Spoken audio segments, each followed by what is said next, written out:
Hi అండి. మేము గోదావరిలో మీ యూట్యూబ్ ఛానల్కి స్వాగతం సుస్వాగతం అండి. నేను మీ దివ్యహరి. ఎలా ఉన్నారు? నేనైతే బాగున్నానండి. మీరు కూడా బాగున్నారని అనుకుంటున్నాను. ఈ వీడియో పెట్టడం కొంచెం లేట్ అయ్యిందండి. నా సబ్స్క్రైబర్స్ వెయిట్ చేసే ఉంటారు. ఇంతకీ ఈ వీడియోలో మీకు చూపించబోయేది ఏంటో చెప్పనా? రొయ్యల పచ్చడి అండి. మన గోదావరిలో రొయ్యల పచ్చడి అండి. అది ఇప్పుడు ఎలా పెట్టాలి, ఎలా చెయ్యాలి అనేది మనం ఇప్పుడు తెలుసుకుందామా? ఫస్ట్ క్లీన్ చేసి పెట్టుకున్న రొయ్యలండి 1/2 కిలో తీసుకుంటున్నాను నేను. 5 స్పూన్స్ ఆయిల్, 3 స్పూన్స్ వచ్చేసి అల్లం వెల్లుల్లి పేస్ట్, సాల్ట్ తగినంత, ఆవాలు, మెంతులు 1 టీ స్పూన్, ధనియాలు 2 టీ స్పూన్స్, జీలకర్ర 1 టీ స్పూన్, దాల్చిన చెక్క, లవంగాలు, యాలక్కాయలు అండ్ 2 నిమ్మకాయలు, కారం తగినంత అండ్ మసాలా పొడి అండి. ఇది పొడి చేసుకున్నది. ఫస్ట్ మనం ప్యాన్లో దాల్చిన చెక్క, లవంగాలు, యాలక్కాయలు తీసుకుని ఫ్రై చేసుకోవాలండి.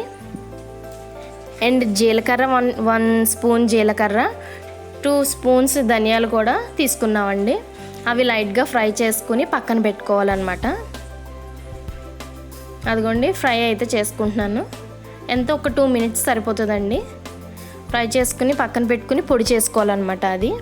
ఇప్పుడు దీంట్లో నేను ఏం చేస్తున్నానంటే 1 టీ స్పూన్ ఆవాలు, 1 టీ స్పూన్ మెంతులు తీసుకుని ఇది కూడా ఫ్రై చేసుకుంటున్నానండి. జస్ట్ లైట్గా ఇది కూడా ఒక 2 మినిట్స్ ఫ్రై అయితే చాలన్నమాట. ఫ్రై అయిన తర్వాత మనం ఏం చేయాలంటే దంచుకోవాలండి. ఇది ఫాస్ట్గానే అయిపోతుంది. నేనైతే దంచుకుంటున్నానండి. పౌడర్ లాగా అవ్వాలన్నమాట. అదిగోండి పౌడర్ లాగా అయితే అయ్యింది. ఇప్పుడు మనం ఏం చేయాలంటే ఈ రొయ్యల్ని బాయిల్ చేయాలండి. బాయిల్ అంటే వాటర్ వేసి బాయిల్ చేయకూడదండి.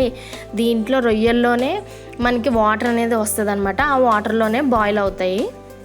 ఆ వాటర్ వచ్చిన తర్వాత మనం 1 టీ స్పూన్ అల్లం వెల్లుల్లి పేస్ట్ వేస్తున్నాం అనమాట.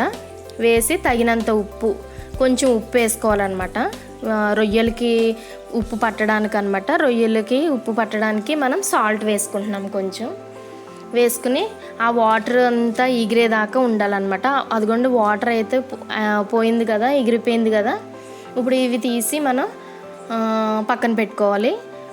ఆయిల్ అని చెప్పాను కదండి, 5 స్పూన్స్ ఆయిల్ వేసేసుకుని మనం ఈ బాయిల్ అయిన రొయ్యలు ఉన్నాయి కదండి, ఆ రొయ్యల్ని ఈ ఆయిల్లో ఫ్రై చేసుకోవాలన్నమాట. ఇప్పుడు కొంచెం గట్టిగా అయ్యేదాకా మనం ఫ్రై చేసుకోవాలండి వీటిని.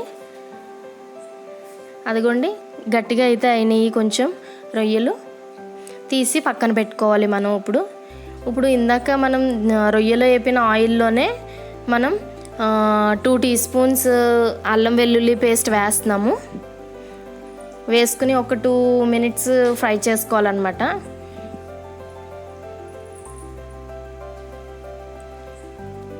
అదిగోండి ఫ్రై అయితే అవుతుందండి. ఆ బబుల్స్లా వస్తున్నాయి కదా. అదిగోండి ఫ్రై అయితే అయ్యింది.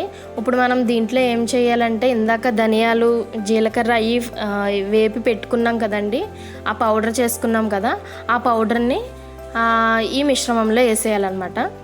వేసేసి దీన్ని కూడా ఫ్రై చేసుకోవాలి.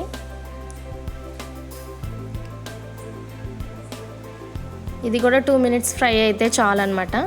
అదిగోండి ఫ్రై అయితే అయ్యింది. ఇప్పుడు నేను దీంట్లో ఒక 2 to 3 టీ స్పూన్స్ కారం వేస్తున్నాను. తగినంత ఎక్కువ కావాలంటే ఎక్కువ కూడా వేసుకోవచ్చు మీరు. అండ్ తగినంత ఉప్పు, ఇందాక కొంచెం వేసాం కదండి రొయ్యల్లో, దీంట్లో దాన్ని బట్టి నేను 1.5 టీ స్పూన్ వేసాను సాల్ట్ వచ్చేసి. అది కూడా మనం జస్ట్ దీంట్లో ఫ్రై చేయాలి. అయిపోయిన తర్వాత మనం తీసి పక్కన పెట్టుకున్న ఆయిల్ ఫ్రైలో ఉన్న రొయ్యలను తీసుకుని వచ్చి దీంట్లో కలపాలన్నమాట. బాగాను కలిపిన తర్వాత ఇందాక మనం దంచి పెట్టుకున్నాం కదండి ఆవాలుని మెంతులు, అవి దీంట్లో వేసేసుకుని స్టవ్ ఆఫ్ చేసేయాలన్నమాట. ఆఫ్ చేసుకుని చల్లారిన తర్వాత ఆ నిమ్మకాయ రసం తీసుకుని నిమ్మకాయ రసం దీంట్లో కలుపుకోవాలన్నమాట. అంతే అండి, మన గోదావరిలో రొయ్యల పచ్చడి అయితే తయారైపోయింది. మీకు కనుక నచ్చినట్టయితే కంపల్సరీ మీరైతే ట్రై చేయండి. ఓకేనా? చాలా టేస్టీ, స్పైసీగా చాలా బాగుందండి. చూస్తుంటేనే నోరు ఊరిపోతుంది. ఖచ్చితంగా మీరైతే ట్రై చేయండి. ఓకే అండి, ఈ వీడియో కనుక మీకు నచ్చినట్టయితే లైక్ చేసి కామెంట్ చేసి షేర్ చేయండి. అండ్ మా ఛానల్ని ఫస్ట్ టైం చూసినట్లయితే మా ఛానల్ని సబ్స్క్రైబ్ చేయండి, పక్కనే ఉన్న బెల్ ఐకాన్ని ప్రెస్ చేయండి. ఓకేనా? Thank you, bye. Thank you for watching my video.